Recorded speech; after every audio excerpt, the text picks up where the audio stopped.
Action. Action.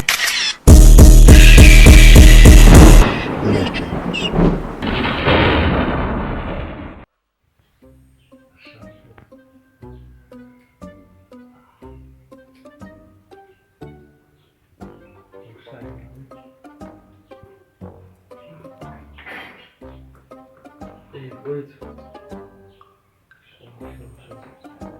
Hey, uma tell spoon put. Say, now I'm facing for tell spoon.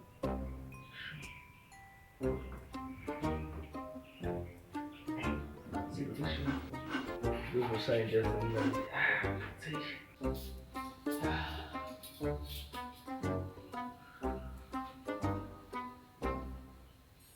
So.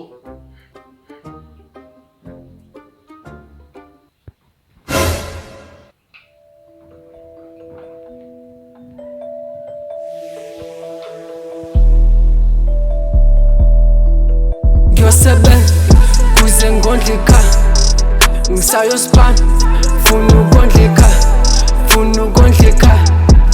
Ngiyosebenza kuze ngondle ikhaya, ngisayospan funa ukondla ikhaya.